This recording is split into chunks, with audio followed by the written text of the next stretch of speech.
Hello friends, welcome back to my channel. और आज मैंने शेयर किया है एक ब्यूटीफुल सा प्लीटेड प्लाजो पैंट की कटिंग और स्टिचिंग। इसके लिए मैंने 2 मीटर फैब्रिक इस्तेमाल किया है। और वीडियो शुरू करने से पहले अगर आपने मेरे चैनल को सब्सक्राइब नहीं किया है तो प्लीज़ सब्सक्राइब कर लीजिए। सबसे पहले हम इस फैब्रिक को एक बार फोल्ड कर लेंगे। इस तरह से हम एक बार फोल्ड करेंगे और यहाँ पे हमारी वेस्ट को डालेंगे। तो इसकी लेंथ है 26 इंचेस, सॉरी वेस्ट है 26 इंचेस और लेंथ है 38 इंचेस। अगर आपकी लेंथ ज़्यादा होगी तो आपको 2 मीटर से ज़्यादा फैब्रिक चाहिए होगा। और इस खुले हिस्से में सबसे पहले हम इस तरह से 4 इंचेस पर एक निशान लगाएंगे। इसके बाद यहाँ से 2.5 इंच पर और एक निशान लगाएंगे। अब आपकी फैब्रिक की अगर चौड़ाई ज़्यादा हो तो आप ज़्यादा चौड़ी प्लीट्स लेंगे। तो मैं अपनी फैब्रिक के हिसाब से प्लीट्स डालूंगी। इस तरह से प्लीट्स को लेते हुए 2.5 इंच की पॉइंट पर हम इसे बिठाएंगे।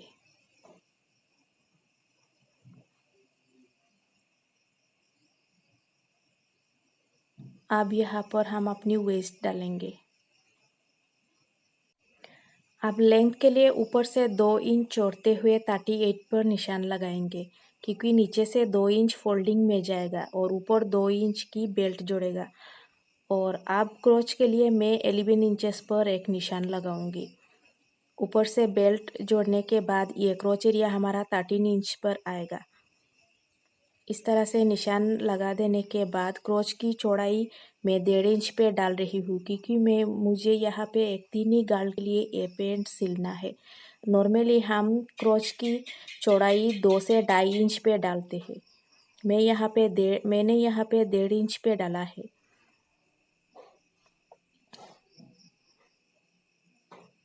अब इस लाइन को सीधा कर लेंगे। इसे सीधा लेने के बाद हम अपनी क्रोच का शेप देंगे। इसके बाद इस पॉइंट से हम नीचे लेंथ तक इस तरह से ए लाइन शेप में एक लाइन डालेंगे। अब वेस्ट 26 इंचेस को 4 से डिवाइड कर लेने के बाद मेरा आता है 6.5 इंच। और इस पर और 1.5 इंच ऐड करते हुए 8 इंचेस पर मैं इस निशान से यहाँ पर एक मार्क लगाऊंगी। अब इस मार्किंग में से हम इस फैब्रिक को इस तरह से फोल्ड डालते हुए आगे की तरफ ले आएंगे हमारी बैक की हिस्से के लिए। और ये हो जाएगा हमारा फ्रंट और बैक। अब इन फ्रंट की हिस्से की जो क्रोच एरिया है इसे हम कटिंग कर लेंगे।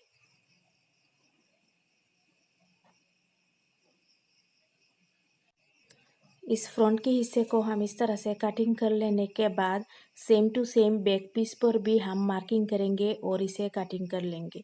इसे मार्किंग कर लेने के बाद हम इस प्लीट्स को भी नोचेस लगाकर एक निशान डालेंगे प्लीट्स के लिए। इस हिस्से को कटिंग कर लेने के बाद हम प्लीट्स को पिन डालकर सिक्योर करेंगे और इसके बाद इस नीचे के हिस्से को सीधा करेंगे।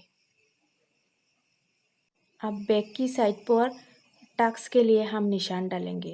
तो जो हमने 2.5 इंच का निशान लगाया था सेम वहीं पर हम बैक पीस पर टक्स के लिए एक निशान लगाएंगे।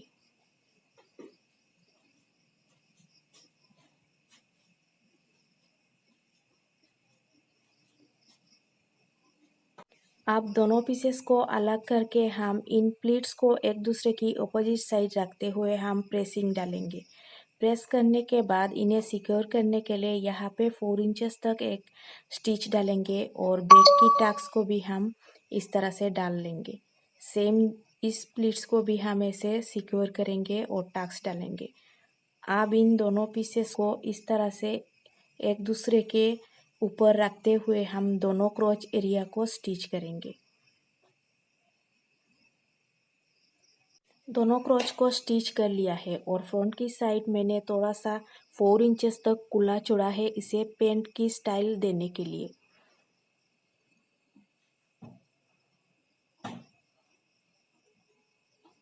बेल्ट के लिए कमर को मेज़र करेंगे और उससे 3 इंच एक्स्ट्रा लेंगे। पेंट में जिस तरह से बेल्ट डाला जाता है सेम वैसे ही डालने के लिए। और इसे चौड़ाई में मैंने 5 इंचेस रखा है।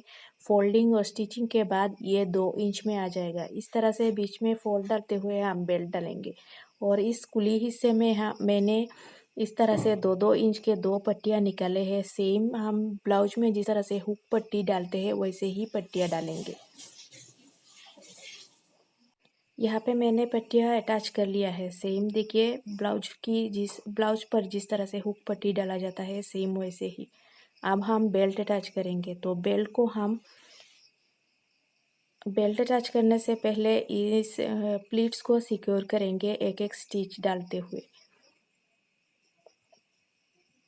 और बेल्ट को हम इस तरह से नीचे की हिस्से में से स्टार्ट करेंगे और आगे से थोड़ा सा हम एक्स्ट्रा जोड़ते हुए बेल्ट को पूरे राउंड में अटैच करेंगे।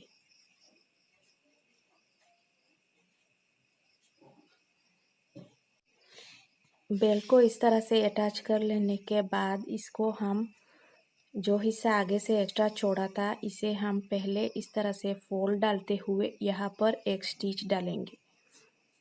इसके बाद इसे सीधा करके हम पूरा स्टिच डालेंगे।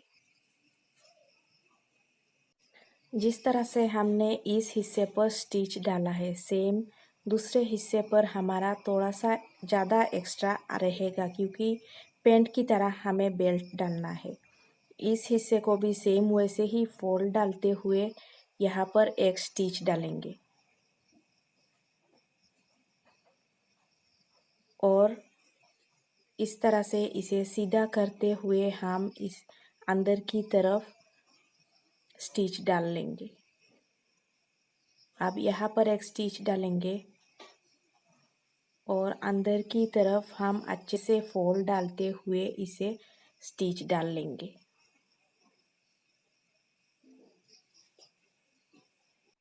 देखिए इस तरह से हमारा बेल्ट पूरा हो जाएगा।